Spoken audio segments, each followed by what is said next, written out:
Welcome back to the DGD podcast. As always, Robert Reynolds, Kobe Pierce, Keon. What's going on, guys? What's going on? Guys, I just want to let y'all know, first things first, it is Juan Daniels days away. Mm-hmm. It is Juan Daniels day away from some damn Georgia football boys. It cannot get here any sooner. Just can't.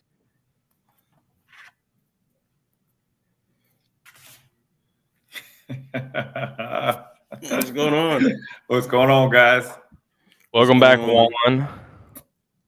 Good to be back. Oh, you might be muted, Robert. Yeah, I think you might be.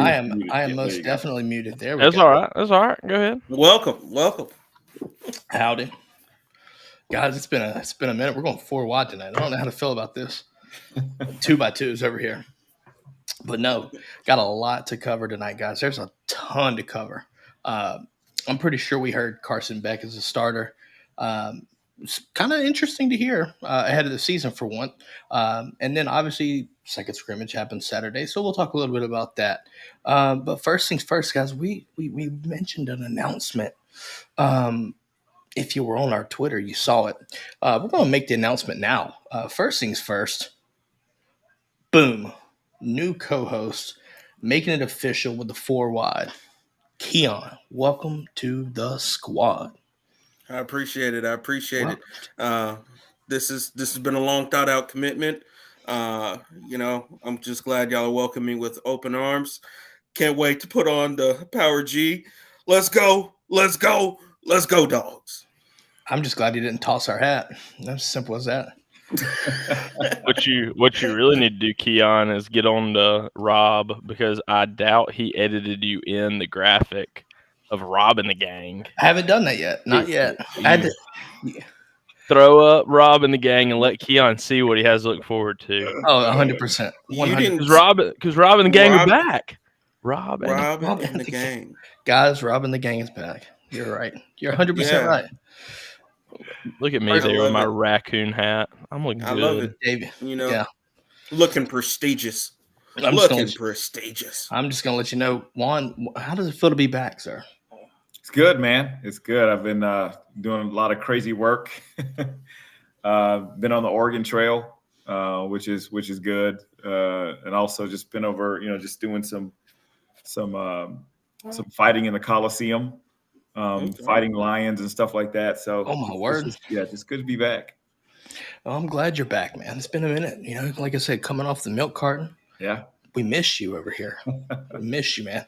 Now, how obviously before we do get started, I do want to ask you, man, how's coaching life? I know you're doing some coaching now. Yeah. Obviously Ashton's over in Stanford, but now you're at Collins Hill, right? Receivers coach, if I'm not mistaken, receivers right? coach for Collins Hill. So we got a couple of good guys that are there. We have a guy, Deuce. We call him Deuce. He's actually being recruited, I think, by Georgia. Defensive lineman. He's actually a sophomore. So look for him in the coming days. Got a couple of good wide receivers, quarterbacks. Got an offer already from West Virginia. So it's been fun, man. We did not win our first game against Milton, but look for Tall us task. to make a comeback. Tall task, obviously, with being up in North Carolina, all I got to do is really hear about LaCorky Kell, but that's some good football down there, man. Yeah, really good football down there. Outstanding. Anyways, Keon, let's jump to you, man, before we do get started. So, first off, again, welcome to the squad, man. How do you feel? I'll let you do your little intro speech here now. Your acceptance speech. Well, I'd just like to thank the Academy because without them, none of this would be possible. I appreciate my guys here, Rob. I appreciate you for bringing me on. I'm really excited. I'm just happy to be here. I'm just so happy to be here. Thank you. Really Absolutely, man. We look forward to having you on. And first things first, guys. We did our little intro. First sponsor of the night. Ready for this? It's been a minute. Juan, that's a nice little shirt you got there, man. Did you get that from our first sponsor? Yes, I did. Alumni Hall. Oh my word! Look at this, Alumni Hall, folks. You already know. Check them out. Athens, GA, 10 minutes away. That's where they stay. Give them a follow on Instagram, Twitter at Alumni Hall UGA. Scan the QR code if you see it right there, or if you're listening, go to dgdpodcast.com. Hit the drop down. You'll see Alumni Hall. Go ahead and start shopping there. Just going to give you a little heads up. There's a discount coming. Shh. To get you ready for the season. Just going to leave that there. But, first things, guys, Carson Beck is the starter. Juan, since it's been a minute, I want to get your thoughts on this. What did you, when you heard the news, what were your thoughts? I wasn't surprised. I mean, it was a long time coming. He's a leader of the team. I just think that the team rallies behind him. He did excellent in the spring game. I really do think that he would have played pretty well if something would have happened to Stetson. So I just think he's done a great job, and I look forward to him leading the team. Kobe's laughing. Why are you laughing there, Kobe? Tell us, man. Because I thought Juan was going to say, I think he would have done fine as a starter last year. Yeah. I was waiting on it. I think he fought it back. I think he held it back. I did, man. I did. I've turned over a new leaf. I think Juan was just happy to see someone not named Stetson Bennett named starter, which was. Oh, we've got our first comment of the night, folks. Apparently, Rudes just barked. Shh. I think on Juan saying though, like obviously very interesting that Kirby's kind of put this to rest already. Our head coach is very famous of playing the long charade sometimes of I'm not going to let anybody know who may or may not be starting. I think it has to come off the fact that like we're just playing no one for the first 2 weeks. Like you can't run that charade all the way to South Carolina. So what's the difference if they know today or if they know in 10 days kind of thing? So, and obviously it just gives Carson a good chance to like run with the ones the rest of the time. I'm with you. Keon, what were your thoughts, man? I mean, to see my guy Carson Beck as the starter, I'm really excited. Honestly, it just goes to a testament of how much he's been balling out. Because you know how crazy when you really think about it, think about how crazy he had to go in that scrimmage in order for Kirby to be like, nah, you're my starter. But I'm looking forward to it this year, man. I just like Kobe was saying, like with those first 2 games, you're not really going to get much of a test there. It's really up until that South Carolina game where you really might see something. But overall, I'm looking forward to it. I'm excited. We talk about the South Carolina game in week 3. For what it's worth, he came in and carved up South Carolina as well. Mm-hmm. So there is that. I'll take it here, and Kobe, if you want to wrap this thing up afterwards. Listen, I think it was Georgia's worst kept secret that he was going to be the starter. I mean, at G Day, and we talked about this, right? Like his G Day performance solidified it, in my opinion. And it's not, and again, him being named the starter is not a knock to the backups, right? It's not a knock on Brock. It's not a knock on Gunner. I think both guys are fully capable if in case of a situation happens. I just think that he just balled the hell out and earned that spot. His work ethic has changed. And, I think at that point, right, like, again, this is well deserved. I know my guy Brooks Olsen actually asked somewhat of a question, not even digging for it per se, and then Kirby just absolutely just nonchalantly just dropped it. It was like, okay, kind of just nonchalantly dropping bombs, if you will. Also, if we're watching the comments, JOWG is getting onto you on the never-ending battle here. I'm just gonna leave just gonna leave it here. Tell you, coach your dogs. Oh boy. Welcome to the brigade, Keon. Oh yeah. I appreciate y'all. Kobe, what were your thoughts, my man? Yeah, I just think that I saw a tweet, I think it was by Graham Coffey the other day, that was talking about the top 20 quarterbacks in Carson Beck's class. Like 16 of them have transferred, and 3 of the other 4 have already been a starter in a college football game. The only one that has not transferred or started has been Carson Beck. And I think it's easy to forget, in 2020 when we came out of camp with DeJuan Mathis as the starter, at that point in the depth chart, Carson Beck was named the backup. He won the backup job as a freshman in 2020, and kind of get skipped over. We throw Stetson in the Arkansas game, and then he kind of rides out the rest of the season, and has a little bit of a quarterback battle there as well.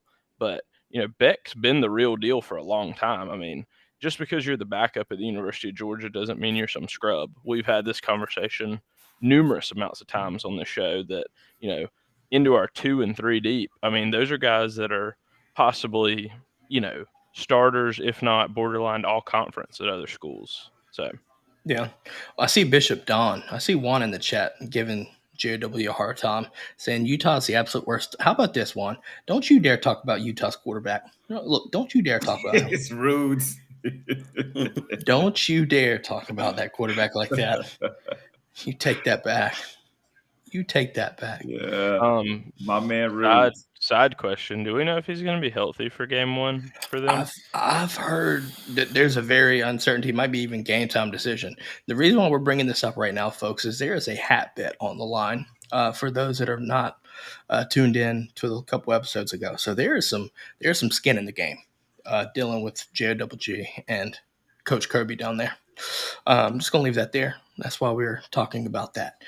Listen, I want to ask Keon, with Beck being named the starter, right? And in a Bobo system, Juan, I think this is going to hit you close to home too.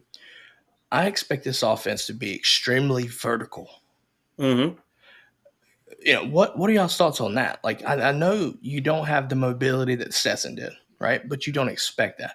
But also, don't underestimate Beck's athleticism. It's not as fast as Stetson, but he's still able to move around in the pocket, and he's able to extend plays, get out of the pocket, run, slide, whatever. That's crucial. Keon, I'll let you go first. What do you think our offense will look like now that you know for sure he's your starter? Aggressive, attacking downfield, just like you said. I think we're going vertical in a most crucial way when it comes to Beck. His arm strength and having the ability to really hit and make any throw on the field, especially with a Bobo-led system. I mean, we've seen it before. I mean, when you have him under helm, just get to the end zone. right now. Down set, run to the end zone and turn her over your shoulder. Have your arms out, cup them a little bit, bring it in, walk in. It's touchdowns, baby. I don't think people understand. We're about to be aggressive on offense, and I'm so excited for it. Juan, you played with Bobo back in the day. What do you think? What do you think Georgia fans should expect from this offense with Beckett under them? It's going to be wide open. You have Ra Thomas, you have Lovin, you've got Brock Bowers, you've got Oscar Delp. I mean, you've got so many weapons that you could use. You got guys out of the backfield. I mean, it's just basically like a Madden game where you just have an all-star, all Madden team, and you're just going to have an opportunity just to go up and down the field all day. And, it's funny because you talk, Kobe just talked about, Carson's sneaky athleticism. I mean, and he has that. And of course, he doesn't have what Stetson Bennett has. He's, maybe 2 or 3 years down the road when he turns 25, he'll have that type of running ability that Stetson has. But right now, he doesn't have it. So I see what you did there. I expect some really, really big things. I see what you did there. Yeah. He knows. End zone, baby. Listen, you know what? I mean, when Bobo was OC from 07 to 2014, my man liked to take shots at that end zone. He liked to stretch the field vertically. And you put in a quarterback with a potent arm. And I mean a potent arm. That dude can get it there. And to me, that just excites the ever-living piss out of me, right? It's not nothing on Stetson, but Beck has a better pure arm talent. And that also opens up different parts of the field. You have the speed, Anthony Evans, Arian Smith. You've got guys underneath where you need to be Dominic Lovett. They can also take it over the top. It's the plethora of weapons with Beck there, regardless of this being his first time being the starter. You are poising yourself for an elite offense. And we haven't even mentioned Brock Bowers. So there's that. Just going to leave that there. So, Kobe, I'm going to let you speak on this too, sir. What are your expectations for this offense? Yeah, I think we really hit on it pretty hard the other day. And, it's going to be like basically 2 scrimmages first 2 weeks. It's going to be kind of vanilla. I mean, I don't expect you to come out just like pure vanilla. I expect with a new OC, you're going to kind of test and see what works and what you like and what, sets you like, what gives you an advantage. What plays you think may help you down the road, but you're going to play a lot of people. I mean, look to play 100+ players in both the first 2 games. And then, like we talked about, week 3 is personal. It's personal at every level. It's personal at the head coaching level. It's personal at the offensive coordinator level. It's personal at the co-DC level. Like, week 3 it is setting up for the potential of a bloodbath. Like 63-3? No, I don't think they score. Juan knows what I'm talking about. Oh, yeah. Juan knows what I'm talking about. To me, it sets up a lot like the Arkansas game did that year, where there's a good chance, South Carolina could be like 2-0. They could be floating right around the 20 spot. College game day could be in town. Like, it could be a little bit of like hype up kind of flowing through Athens that week. And I think if you're South Carolina, that is the worst thing that you could want to happen. If you roll in 2-0 and the media is talking about Spencer Rattler could be the truth, like, buckle up. It could be 48-0 kind of game. Juan, I want to ask you this. Knowing Bobo more than anyone here, he was an OC at South Carolina and Auburn, right? We play in week 3 and week 5. Do you think there's a personal vendetta there from him?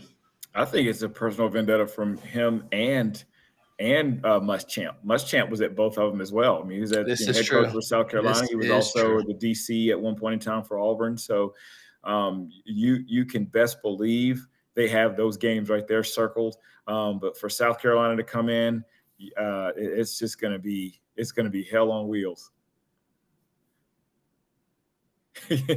Especially because, in my opinion, if I had to look back thinking, and Juan, all y'all really think with me, But like, especially when I watched Bobo back in the day, it always felt like South Carolina was our Achilles heel. Like you would be having such a good year, and it always seemed like when you look back at the end of the season, you'd be like, where did we slip up? Where did we stumble? Where did we kind of fall? And it's like, oh, here's South Carolina beat us by 14, and they were unranked, and we were number 6. Like, how did we let that happen? Well, 2019. I mean, he was OC in 2019 for South Carolina, right? I don't think so. Well, what was it? He was still over at Colorado State, I'm pretty sure, in 2019. I thought he was. It may have been 2020 then. Sorry. Yeah, I think he went 2020 at South Carolina and 2021 at Auburn. I think he did a year. I thought that was the case, but I guess I was right. You're right. Anyways, no, I think. Listen, I think he's got a point to prove. He's got something to prove, like Alabama does. Like, please let him in. I'm just gonna leave that there. No, in all seriousness, man, like, there's no reason for me to believe that, the offense won't just score at will, right? You've got the new rule change, right? The rolling clock that you're looking to probably take a drive off, right, per game, if you will, maybe a drive or two, depending upon how the game goes. I think Georgia's going to just score at will and rotate guys in. I think you see some of the same concepts as last year in regards to that personnel rotation. But I mean, when it comes to Carson Beck, though, it wouldn't surprise me to see us operate efficiently, just for a good half, maybe a drive or two after the half, and then rotate it in, whether it be Brock or Gunner, and just let them operate the offense. Because 2024 is coming, and the schedule is going to be a lot more difficult. So, that's just my initial thoughts on how we operate. I mean, anybody else want to take and add to that? No answer means no. Oh. I do think. Go ahead. After you, Keon, take the reins, sir. Go for it. I'm trying to say this like in the most honest and non-biased way possible, right? We're going to be aggressive. We know this. We know yet again what Bobo's offense does. But with him having that personal vendetta, and then our DC having that personal vendetta, you could see a situation where we could be showing constant blitz packages throughout that entire game. Because we know how that affects Spencer Rattler. And it's going to rattle the Rattler. That's really about it. Juan, you're laughing. What's going on? No, I like it. I like it. Here's the other thing, too. So you really have to think about it. It's not just that game for Mike Bobo. It's almost like he has a mentality of national championship or bust. Everybody's looking for an excuse to put whatever it is on Mike Bobo, saying that he's not the guy. And, if we fall short of a national championship, that's the first guy that's going to get blamed, no matter what, no matter what's going to happen. So he's going to be coaching at a higher level. He's going to expect a lot of things from the offense. I just see him going out there and just making a statement each and every game. Yeah, I think ultimately this, like, just with everything going on, this offense, I'm super excited, and I think Carson Beck is the perfect quarterback for the weapons that we've brought in and the talent that we've amassed to lead that quarterback room. Got some folks over on Kick. We decided to try out Kick. It's a new platform, so just seeing some emotes there in the chat for those curious. One, I think it piqued your curiosity there. Yeah. But yeah, a little bit. Mr. Beefy is out of Utah, I believe. So. Anyways, do want to. So, any final thoughts on Carson Beck being named the starter? Anyone take the? We'll go from there. What are any final words? Speak now, forever hold your peace. I just think we're all excited. I think it's the turning of a page in the new era of, I think it's amazing to look like when you really look at it, since Kirby's been here, you've basically Grayson Lambert started one game, Jacob Eason, Jake Fromm, Juwan Mathis started one game, Stetson Bennett, and now Carson Beck. So. Yeah, I think And consensus Stacey Daniels as well.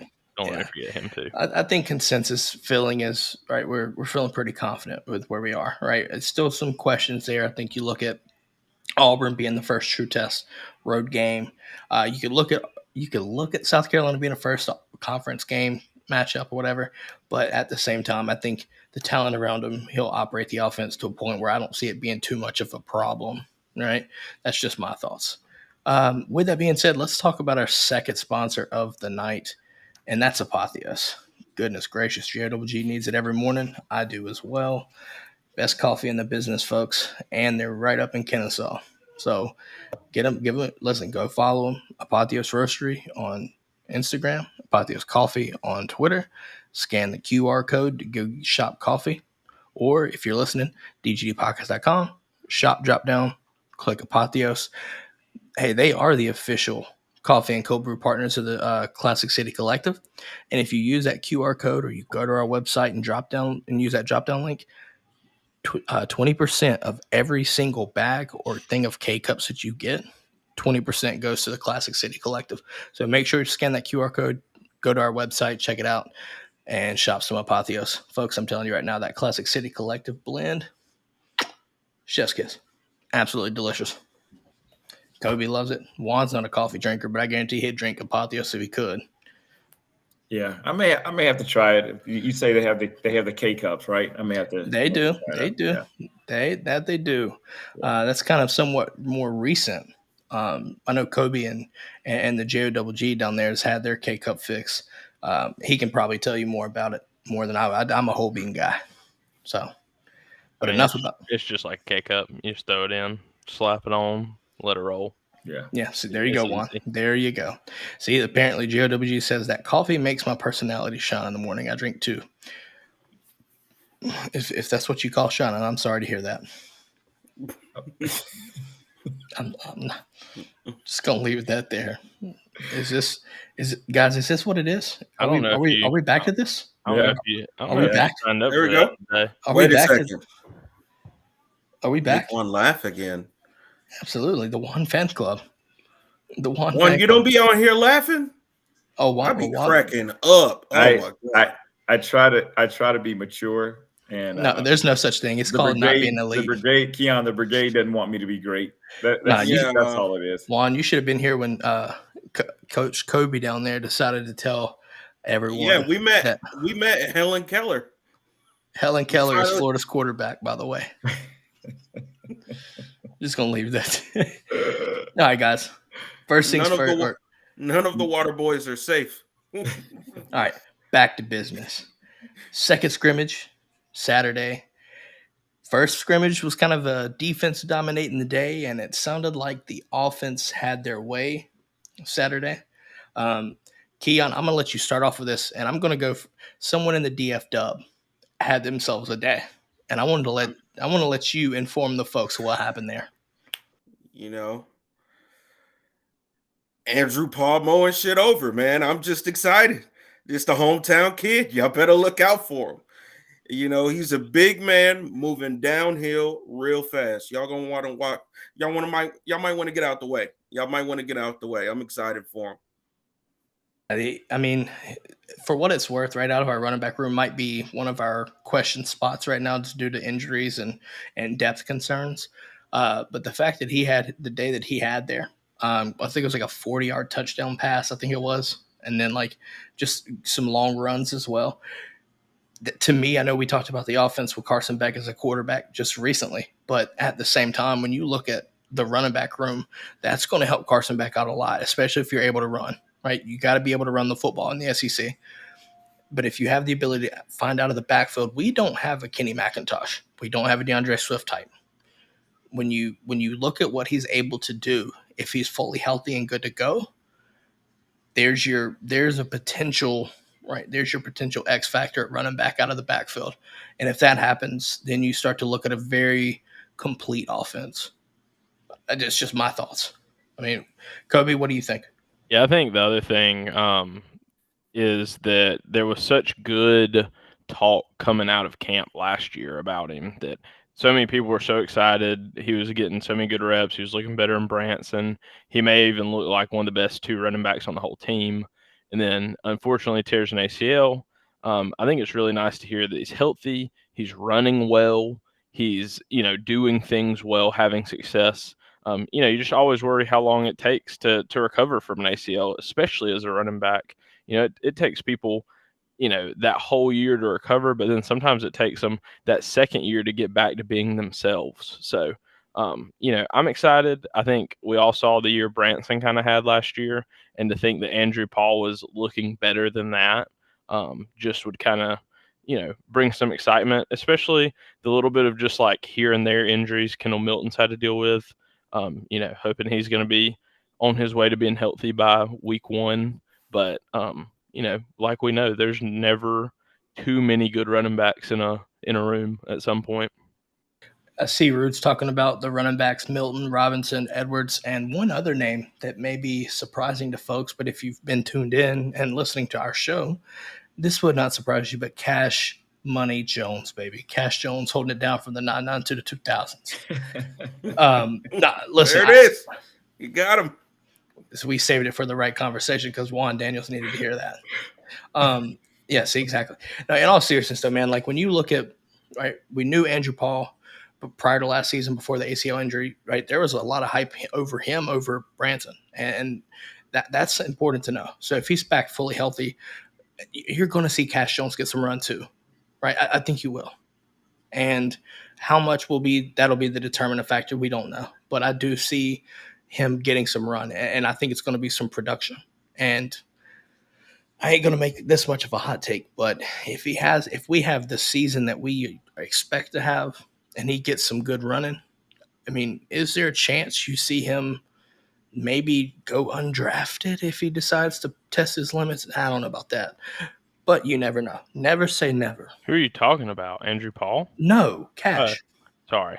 I was like, I don't know why I blanked out right there. I was like, Andrew Paul's only a sophomore. Yeah. I was locked in to the wrong thing. Okay, so apparently JWG's ACL never healed. She is bedridden and ornery. It's because you got all them teeth and no toothbrush. That's what it is. That's why you so ornery. Yeah, and she apparently tore it mopping. So that's on brand. On brand. She must have had a Utah blouse on or something. I don't know. It's just trash. Simple as that. But no, I mean, so what are y'all's thoughts on the running back room, right? We heard Andrew Paul, Roderick Robinson had I think it was like a 4-yard touchdown run. So what are y'all's thoughts on the running back room? Are y'all still concerned about that? Or, what we're hearing out of these scrimmages enough to kind of ease some concerns? Yeah, I mean, it's running back by committee. I think that, based off of what we have, we can take one of those running backs and go pretty much the whole season, and they be durable enough to carry the load. I mean, think about it. We're probably one of the only teams that rotate 3-4 backs. Most people have just 1, 2 feature backs, and that's about it. So I just think we're durable enough. I'm not worried about it. We are going to be so multidimensional when it comes to running the offense. You don't know where it's coming from, why it's happening. I just think that everybody will have an opportunity to get some touches, be healthy, and put a lot of points up on the board. Keon, Kirby? You have any? Go ahead, Keon. I was just like you were saying, pretty much. I mean, we all know that this team is running back by committee. We have some big humans in our running back room. We got Branson, who's bench pressing the state of Florida. You have Roderick, who is just a man child. He's a man child, man. Like he's been here before. He looks very talented. And honestly, I think with his style of run, I think it's going to help us in the long term going down the season. Yet again, Cash Jones taking over from the 99s to the 2000s. I mean, and yet again, with the season moving forward, you have some guys right now that are currently, fighting a little injury. I do think as the season moves along, you will see some of them get worked back in with Milton and Edwards. But overall I'm really excited. Yeah, I think looking at it this way too. We talked about quarterbacks, right? Beck won the starting job. He had a good day as well. It seemed like the quarterbacks, there really wasn't a terrible situation with the quarterbacks not having a bad day or anything like that. It sounded like Beck was doing better than scrimmage one. It sounded like he kind of had some struggles in the first scrimmage. I guess cleared that up in the second. Sounds like Vandegrift was the number 2 quarterback. Somewhat expected, right? There's a lot of hype that's and maybe not hype, but a lot of talk about Gunner, if you know what I mean, throughout fall camp and everything. I just think that for what it's worth, Brock being a number 2, I don't see that being an issue either. I think both quarterbacks are serviceable. Juan, I think you probably could agree to that too. Yeah, I think honestly it's kind of Monken's system, and if Bobo's going to continue it, it's almost like a plug and play. You can put either one of those quarterbacks in there, and they're going to be successful just by the play calling with the playmakers that they have. Running backs, the tight ends, the wide receivers. I would feel comfortable enough to put any of those 3 there and for us to be successful. Which leads me to a question here from the Rudemeister. He says, 1, we added a bunch of wide receiver depth, but did it actually get any better? Yes. I mean, again, Ra Thomas is a monster.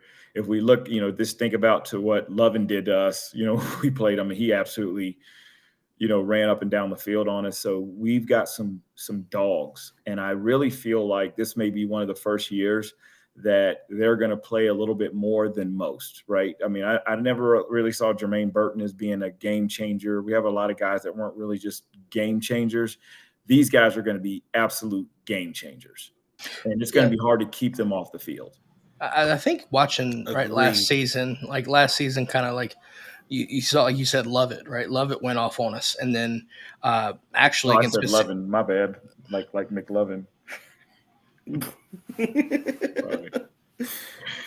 You led me astray. Another one. Yeah, you led me astray, Juan. Yeah, how dare you? I'm counting these laughs. We had 3. Oh yeah, but no, and I'll see. He's already get it, man. He's like a seasoned vet already, guys. It's fair enough. But no, so you look at what Ra did as well when we played Mississippi State. Like he had a good game against us. Well, I was surprised we didn't get any Kent State guys, but whatever. Juan laughs, but I'm being serious. They ate. Cephas, I think it was, wasn't it? I mean, we offered him. Well, I think he went to Penn State, though. He went to Penn State. I just guess, like you're saying, all 3 of those guys, the moment they all hit the portal, all 3 got off from us. And then it was just a waiting game. Like, who can we get kind of thing. Yeah, no doubt. I mean, again, I think the additions of Lovett and Ra are going to pay a tremendous amount of dividends. I mean, and it's not a knock to what you currently have on staff on the roster either, right? Marcus Rosemary-Jackson could easily be your X for the start until Ra gets caught up to speed. It's not the fact that Ra is not a good ball player. He is. I do think that it's just maybe spinning up on getting the playbook situated. And once he does that, though, I think that's when he becomes the problem that we know he will be. And I think just to that point, like you're saying, Rude's, to his question, we've heard a lot of whispers and a lot of different things from Bobo about Bobo and how he has a tendency to play the hot hand. Like if someone's having a good game, don't look for them to be rotating out. Like, it kind of reminds of like the semifinal game, I'm pretty sure, where like Brock Bowers didn't have but like 3 catches. Like, who draws up a game plan that doesn't get the ball to Brock Bowers but 3 times in a single game? Like, that's not going to be the way the offense rolls this year. At running back, at tight end, at wide receiver, like if you're having a big game, if you are the like mismatch, you're going to get the ball and you're going to get it early and often and again and again and again.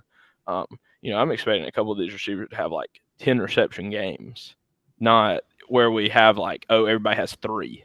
Everybody has 3 for maybe 70 yards to 15 yards. Mm-hmm. Like you're going to have some guys that are like 10 for 180. Yeah, I mean, and Bobo has shown a knack wherever he goes to get the ball into his best player's hands. I mean, think about Michael Gallup, right? Like Michael Gallup, probably an unheard of commodity, gets him like 70 targets at Colorado State, gets drafted, and he's still in the NFL, if I'm not mistaken. I know, Keon, you're a Giants fan, but you know the Cowboys. I think Yeah, it's the he's on a Cowboys team still. that doesn't. Yeah. You know what I mean? Okay, I don't really keep up with NFL, so you're gonna have to help me through that. But yeah, I mean, like, you saw it too, right? Like, even at Georgia, right, getting the ball into the best players' hands, that's the motto. I mean, you had the running back stable that you did in 2014. I would have done the same thing, especially with Hudson Mason. Sorry, guy, my bad. But yeah, follow-up question: what is the wide receiver target distribution under Bobo? I think, Kobe, you kind of mentioned this a little bit. I think I've kind of touched on it slightly too. Do we have any kind of guesstimates here, predictions on the target distribution? I mean, yeah, I think to Juan's point, like Dom Lovett and Brock Bowers, 1A and 1B. Like I see you throwing the ball their general direction, like you're saying, at least 7 times a piece a game. And then from there, it kind of trickles down. If Ra-Ra's kind of hot on the outside, if Marcus Rosemary-Jacksaint's kind of hot, if Arian's blowing the top off, but I still don't see like Arian Smith being the kind of guy you're going to throw 5, 6, 7, 8 balls to. No. He's going to hit 2 home run balls a game, hopefully. Well, I would honestly though, and one, I think you being the former receiver here, see where this goes and see what your thoughts are on this. I mentioned it G-Day, right, on our G-Day recap. I was super excited to watch Arian Smith score on a slant in the red zone, which kind of alluded to the possibility of maybe seeing him being utilized in more than just vertical go routes. We know he's got world-class speed. I was wondering, do we see him get utilized in different routes, right? Develop the route tree, obviously, aside from the go route, which I think he excels in. Do you think there's a chance that Arian Smith gets utilized more with a developed route tree, or do we think we continue to see the vertical go route home run hitter when you need him? Yeah, we'll see the vertical. Here's the thing: if Bobo were to see that he could be able to do that with them, we wouldn't have gone to get Ra Thomas. We wouldn't have gone to get Dom. He would have just been like, hey, I like what we have here. We're going to develop you guys, and we're going to make sure that you learn this. I mean, some guys unfortunately they just don't have it. But right now with Lovett, we have the Marvin Harrison Jr., we have the Jamison Williams, we have that feature guy that most of these teams have. And we haven't had that for years, except for, Brock Bowers. And most teams are not going to be, dependent on their tight end to be that top guy. But so now, just like Kobe said, we've got the, Brock Bowers 1A, Dom 1B. And now that's just going to be, it's going to be tough. I mean, think about LSU when they had 3 guys to go to, and Alabama when they had their 3 guys to go to with Ruggs and all those guys. I mean, it was a nightmare. So finally, Georgia, and it takes them a little bit to evolve, right? So you think about it, Alabama, it took them a while to evolve, and next, they're getting, first round draft pick quarterbacks 4 in a row. And then they're also getting these crazy, awesome wide receivers. And Georgia's kind of followed that path where, I don't know what that was, but Scat Pack, baby. Yeah, Georgia's finally following that path now, where they started out just kind of with the Jake Fromms and just kind of, depending on their run game and then playing some defense. But now it's one of those situations where they're starting to evolve, like Alabama is starting to evolve. So don't be surprised coming up if you see these, 3, 4 great wide receivers on the field at the same time, just wreaking havoc. And I really like that point, because that will lead into another side question, I guess, for everybody, and something that Kirby kind of brought up after the spring game. Do you think that the depth of your wide receiver room this year impacts, you think last year and the past 2 years, really, we've run a lot of 2 tight end personnel.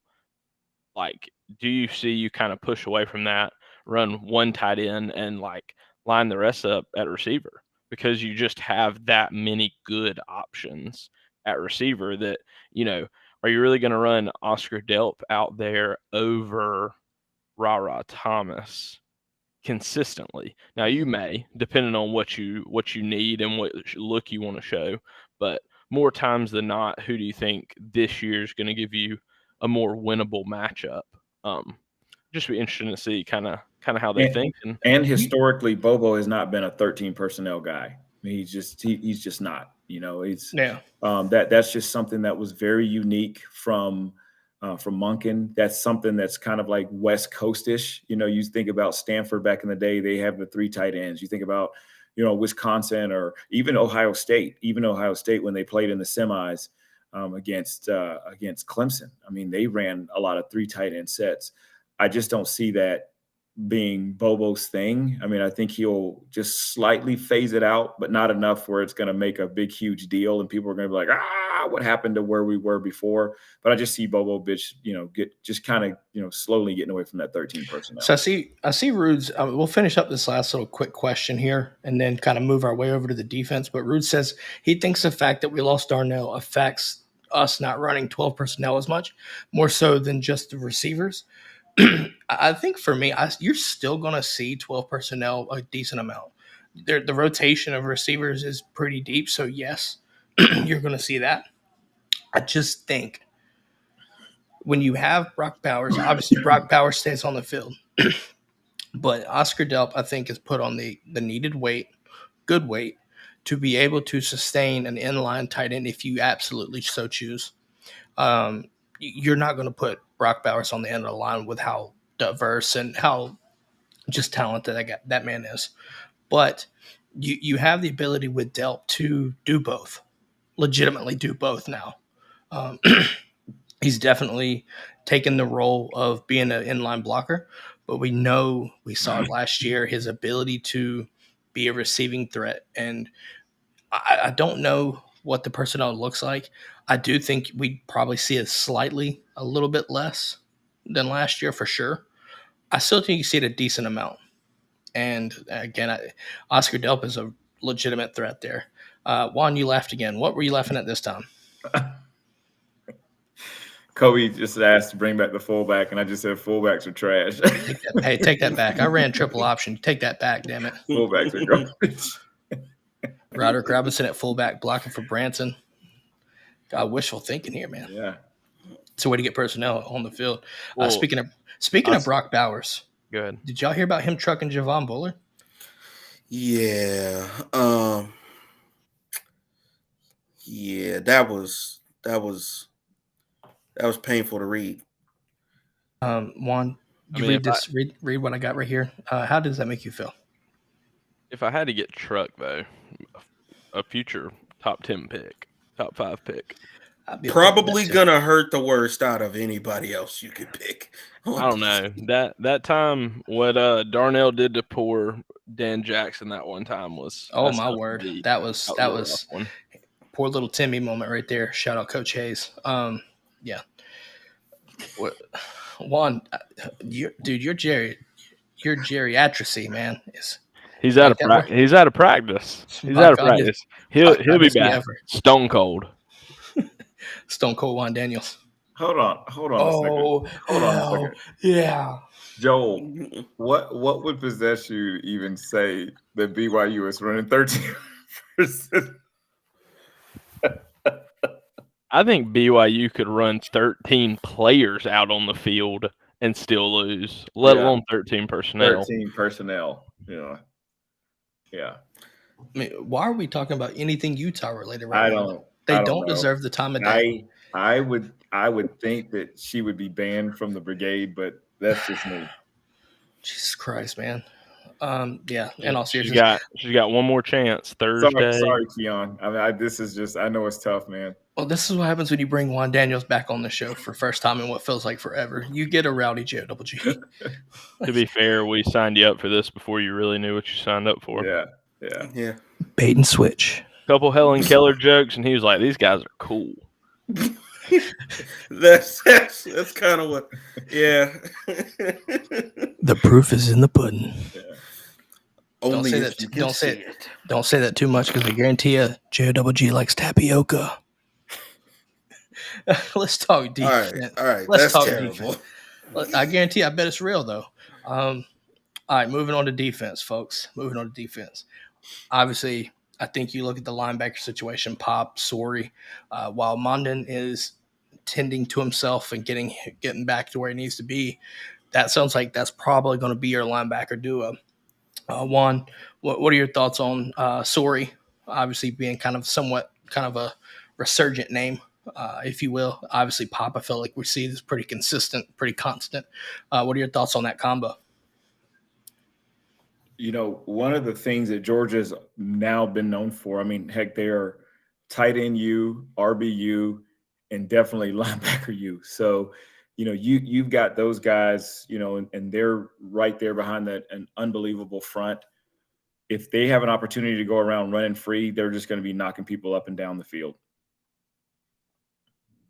Speaking of hitting people, man, I know the tone of the second scrimmage was physicality. You're hearing a lot of thumping. A couple guys with, I think, concussions as well. Kristen Miller and A.J. Harris were out with concussions, what I'm hearing. Don't say the C word. Oh, sorry. Did it PTSD triggered? Sorry. Don't say the C word. They don't exist. Right. Didn't you know? Hadn't you heard the news? Oh, I guess not. Those aren't real. I don't keep up with the news. C words. They're not. Oh, sorry. They're all in your head. Yeah, speaking of pun intended, right? But yeah, no. In all seriousness, though, obviously, it's a test. It's a physicality thing, right? Either way, they sat out, right, for not the C word. There you go. I'm actually kind of surprised to hear that because I know we've been really heavy on the aren't they called halos? The outside thing on your helmet, halos. Yeah. I saw a report came out of the NFL, which you can never trust the NFL when it comes to C-word reports. But they're like talking about that they've helped reduce concussions by like 80% in this year's NFL camps, like across the board. So kind of interesting because I know Christian Miller's wearing one. I think all the linebackers are wearing them as well. But A.J. Harris maybe not. I don't know. I'm not entirely sure. Juan, what got you this time, man? Like, I don't know what it's the rust. I don't know what Joel is doing. Like she's like, is she spelling Keon's name incorrect? What is she doing? What? I have no idea. It's Keon. Yeah. Hey, we put the graphic up earlier. You blind bat. That's not funny. Oh my word! Can't help it. Sorry. I think Keon's trying to have a non-laugh off with Juan. So is this the standoff that we needed so much? The tension is real. Like we too like to have fun on this show, folks. So we stick to it here. But no, obviously I think the key right there is the physicality, right? Overall, the scrimmage, super physical. That's what you want to hear. I mean, in all seriousness, that's you take the lumps. But that's what Georgia's predicated themselves on, especially defensively, and it's paid off. So physicality, there's prices you have to pay, but at the same time, I do think that you need that physicality. And Kobe, you've been in it. You know how these things go. Juan, you too. More so Kobe because you've been under Kirby. But I've had 2 of those C words. Oh, the C word not to be discussed. Okay, copy that. Probably have 2 as well, but neither here nor there. But anyways, I think we look at the D-line.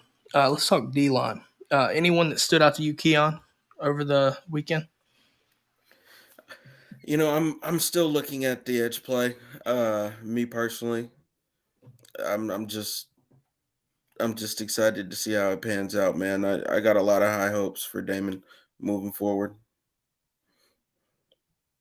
I think Gabe Harris had a nice little tackle for a loss on Roderick as well. So that's a name that I think for some reason people look at Mpemba, people look at Damon, and they just overshadow Gabe Harris, and that's a terrible mistake. Just gonna leave that there. What Rude saying the 63 of the game score. Pat say both, maybe, I don't know. Poor Pat, not even here. Yeah, can't even defend himself. Grandma doesn't like the C word. We're gonna leave that one alone, Joel. Actually, I'm gonna leave that one. I'm gonna leave that one alone. I saw a report saying though that C.J. Allen, because of Raylan Wilson being out, took a lot of reps with 2s, looked really good, made some big plays, big tackles. I think obviously like. It's always hard because you have 3 really, really good upperclassmen linebackers between Smile and Sorey and Pop. But it is hard to not be excited about hearing from these scrimmages and practices. CJ Allen's looking good. Raylan Wilson was looking good. Bowles was looking really good as well. It just makes it nice to know that not only are we kind of hitting on these players coming out of high school, but like these guys are transitioning super well. They're learning the defense super well. That's what I'll tell people all the time. I mean, it is not easy to learn a Glenn Schumann, Kirby Smart, now with Muschamp helping out as well, defense. Like, it is complicated, especially what Glenn Schumann demands out of you at the middle linebacker position. I mean, you not only have to know what you do, you have to know what everybody does, because he's going to blame you if they're wrong. It just is impressive to see that in less than, I guess, 8 months for CJ Allen and Raylan Wilson, and Bowles was a June enrollee. So I mean, he hadn't even been here 4 months yet. So yeah, I think that was biggest takeaway linebacker wise was hearing that name, CJ Allen. It's a testament to just how smart of a football player he is. I mean, like you said, you have to be extremely smart. We've seen that, right? I mean, under Glenn Schumann, you've had extremely smart, instinctual guys, right? Nakobe being one of the more recent ones. Obviously, I think Pop's going to be another one. He's going to get drafted and looking just fine. Speaking of Nakobe, we saw these instincts, man. That's another thing that these guys, a lot of these linebackers have is the instincts. Nakobe, I don't know if y'all saw the Eagles preseason game, goal line forced fumble. I don't know if y'all saw that. Did y'all see that highlight? Yeah, I saw it. Wasn't really a fan of it. I'm not going. Listen, we understand. We understand your life is kind of life. Yeah, it's great. It's great. They were great in college, and now all of them are just playing against me at this point. So apparently, JOWG smashed the like button. Speaking of, have you smashed the like button? If not, do so. It's free. And it supports the show. Simple as that. Keon is not impressed. What do you? Oh, that's because he's a Giants fan. Roots. Yeah, life is kind of hard. It's just me in and the Andrew middle of Thomas Texas. over here. Yeah, in the middle of Texas, he's a Giants fan too. Yeah, in Dallas, really. Picture that. Yeah, it's kind of different. Bro, he in a DF dub, ain't you? Yeah, it's a little bit different. It's like being a Saints fan in Atlanta. It just doesn't mix well. Yeah. No. It is what it is, though. Juan is reading something. What is going on here? No, I was looking at Mayhem Matthew. Where does Edric Houston go? Is it UGA still? Are they still going after him? I think he goes to Ohio State. He's making his announcement. Watch out for Bama. Watch out for Bama, though. But I think he goes to Ohio State. I think he goes to Didn't Ohio the State. announcer? It's say tomorrow? It's going to be tomorrow. Tomorrow. It only makes sense to go to Ohio State because think about it. I mean, you have Chase was from Ohio State. You got both of the Bosa brothers. Say that 3 times there. fast. I know, right? Yeah, both of the Bosa brothers. So Ohio State is known for putting out great defensive ends. I just see him going to Ohio State. Let Keon speak. He was about to drop a little knowledge on y'all because I know what he's about to talk about. Yeah, he's going to Ohio State. The announcer already said it at his game. Once people around you start saying, "Yeah, well, now talk to his mom. He's going to be going to Ohio State." Yes, the ESPN commentator during their game or whoever it was like, "Yeah, we talked to his mom earlier in the week, and he can't wait to be up in Columbus at Ohio State." And you're like, "Well, all right, appreciate it. Thanks for coming." Not a take. Tell that to Bama fans, apparently, probably. Just but no, like but yeah, I think to answer your question, I think we're almost all consensus Ohio State lean here. I want to do this real fast. We'll talk about this because this was important, and Juan has some personal feelings about this, I would assume. Buford St. Francis, the ending of that game, that big ass brawl. I know we all saw it. Shit was wild. Yeah, that was wild.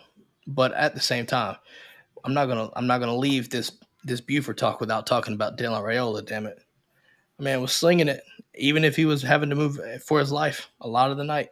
But to the St. Francis though, man, they do have a pretty damn good defensive line. Oh, their defense was lights out. Offensively, they were absolutely awful, but defensively, they were lights out. No, I mean, that defensive line was forcing Raiola out of his comfort zone all night. And from a Georgia's perspective, right, we're going to talk – this is our little subtle recruiting throw in, and then we get back to the scrimmage. It was comforting to see how he handled, right, not only the pressure, but, running the offense, right? He's only been at Buford, 2 months? Something like that? Yeah, I'll tell you this. My son is out at Stanford. He's actually going on his second offense, and he said that Buford offense that he had to learn was way more difficult than what he's learning right now. So for Raiola to come in and do what he did, just to learn that offense, it speaks volumes. Yeah, so I see Mayhem also said that KJ looked like the best athlete on the field. He had a nice touchdown catch. That second. Well, the interception that he caught and it got called back. I mean, the way that he reads the field, it's just outstanding. It really is. But I think another thing to take away from this is, did you see I think it was like 55, 60 yards. I don't know how long it was, just like easily like a flick of the wrist. And it was Jordan Allen who actually got he got a Georgia offer. Oh, he went. Ain't he UNC guy?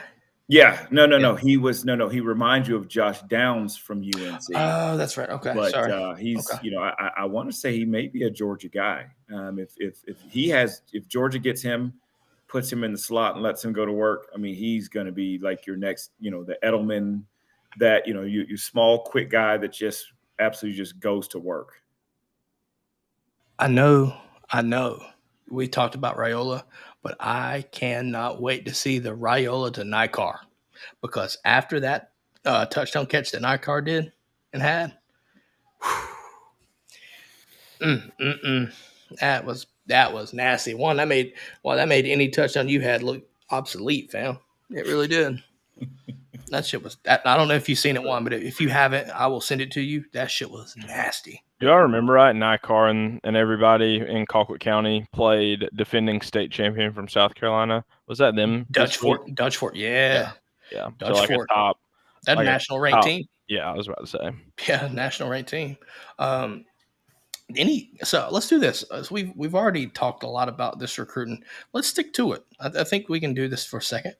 Any takeaways from a first weekend, since this was the start of high school football? It's a perfect time for it.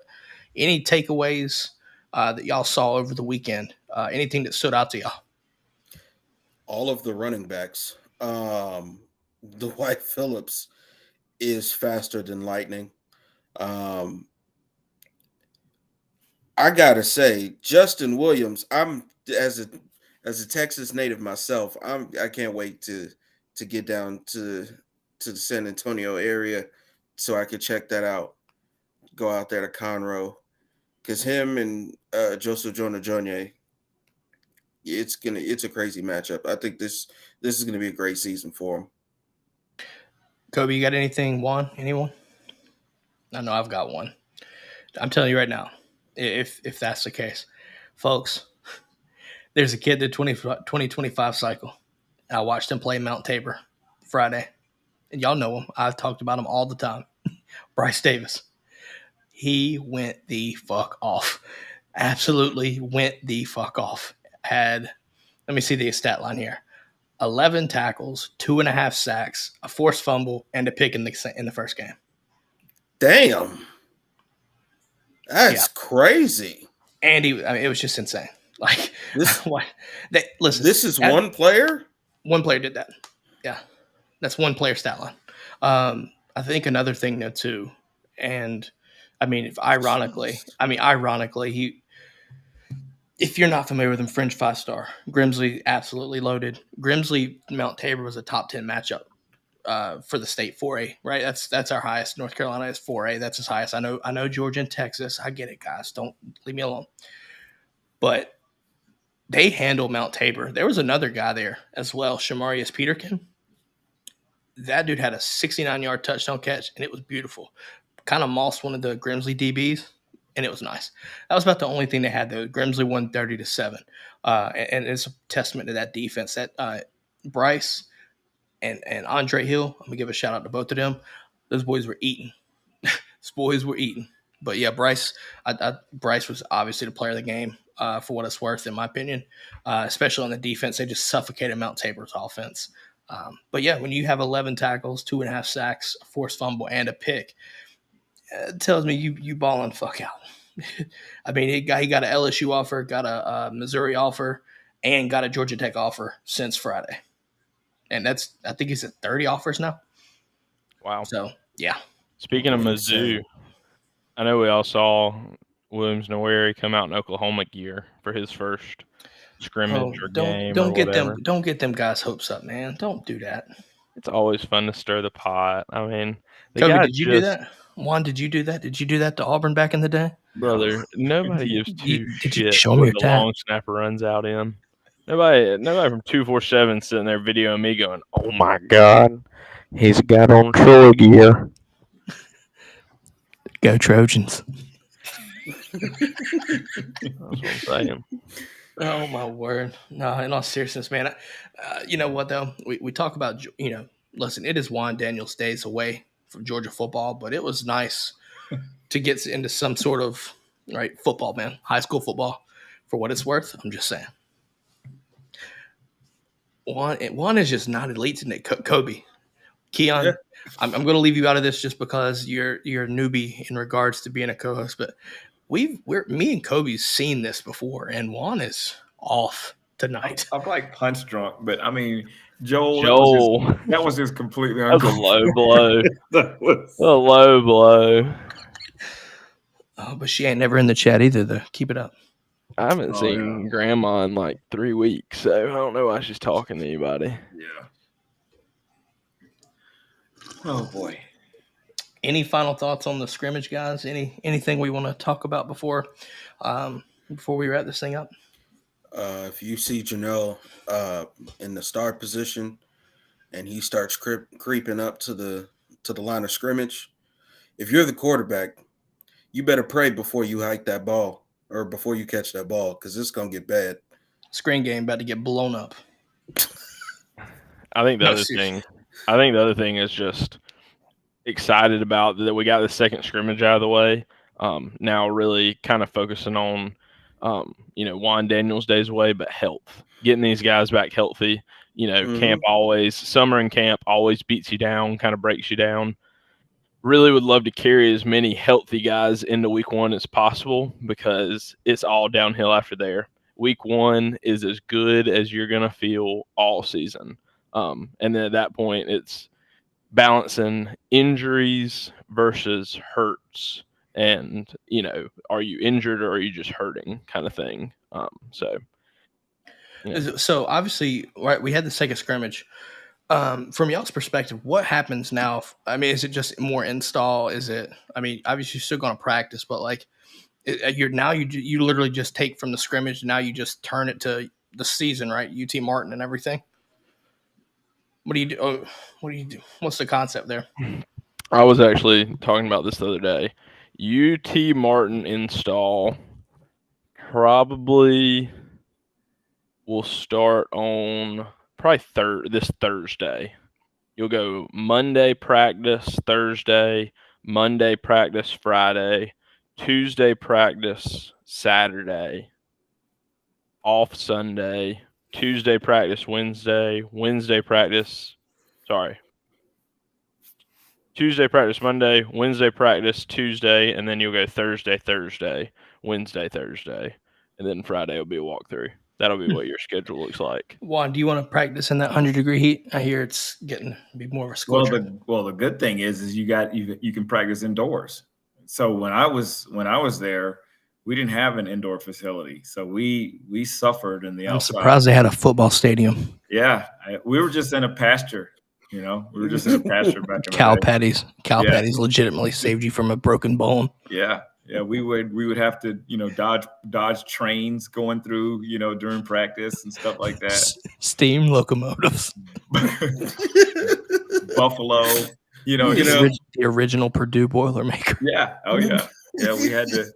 It was tough on us, man. It really, really and I want to say, man, we had T-Rexes were running through, so it was, it was back then it was tough. but we made Raptors picking off the special teams. Exactly.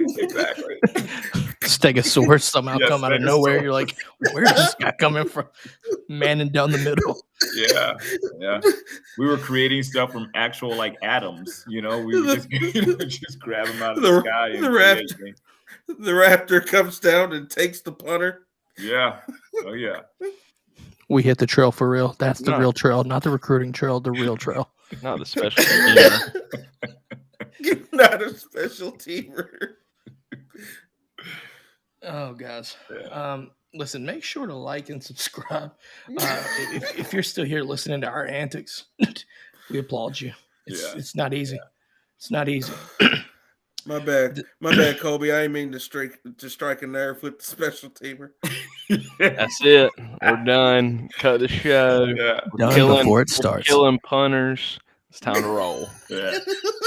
Speaking of, our special team's about to be elite this year. Hey, so you remember how I made that rule? The freshman Woodring could be a starter. Hey, he nailed a couple. He nailed a couple, almost 50 yards. I know you were so excited to come and bring that to the show because you were talking to me about it. Oh. You were talking to me about it, and you telling that to you? I'm telling whoever wants to listen. Actually, try me. Chase White in the building. Mr. Wing T quarterback, I will try you. That's triple option, asshole. It's the same thing. Same thing. It is. No, it's not. In this hand, a half dozen in the other. It is the exact same thing. No, it's Veer. Keep it in mind. That's like the difference between like you might as well have gone to Georgia Tech at that point. You know what I mean? Take that back. Take it back.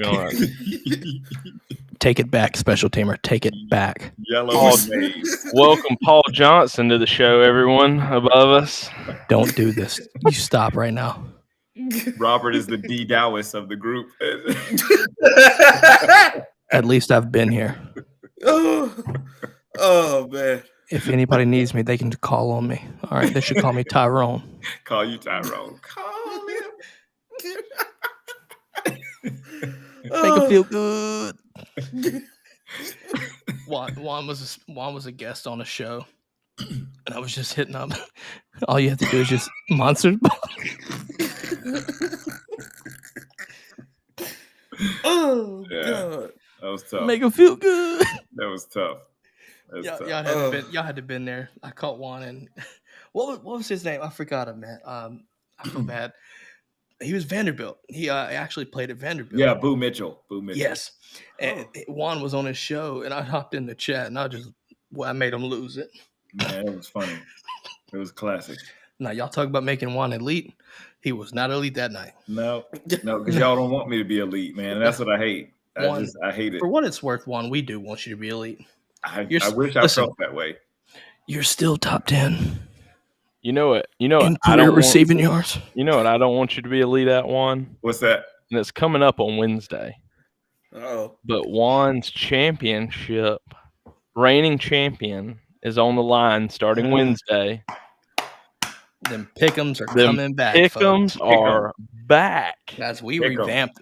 Hold on. Keep in mind, we'll give you a little teaser for Wednesday. We revamped the scoring system for this pick'em. Y'all are gonna love it. Just gonna leave that there. So if you're, and I'm excited for you guys to fight for second place. I'll fight for fourth. Fuck it. I want to watch y'all battle. You gonna lose the brigade? Me? No, I beat everybody. I forgot about the brigade. No, you won outright last year. Yeah, he did. He did. Yeah, he did. Yeah, no. It'll be the same. We're coming for that. Listen, I'm gonna be Brock Bowers to your record right now for top 10. All right, it's coming. It's going down fast. Yeah. Call me Lab McConkey. Just don't count me out. Yeah. Like I have a sneaky good year. You could be in 12th place. Yeah, I'm gonna be, but which was my number, so I'll be okay with that. Fitting. Nah, I'm gonna beat you too. So you'll be in 13. Yeah, no. Loser of this season gets kicked off the show. Yeah. What if you founded the show? Too bad. Out of there. Better luck next season. We'll pull you back. You're fired. You're fired. You're wrong. Yeah. Wrong. You're get replaced by Joel. Right. That's how to kill the show. It's simple, right?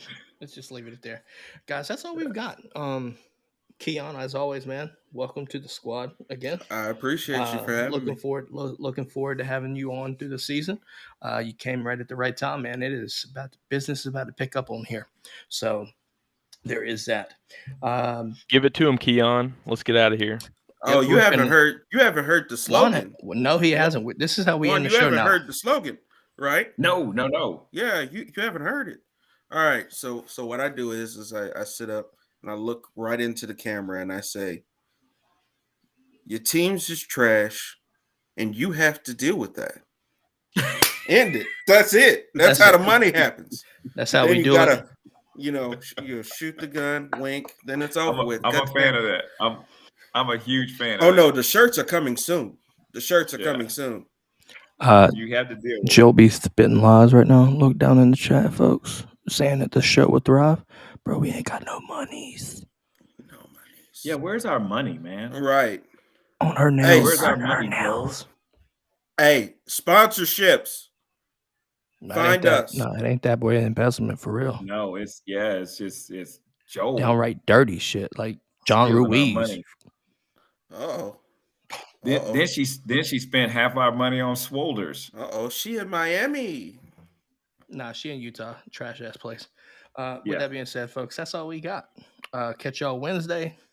Have a good night and go Dogs. Go Dogs. Go Dogs.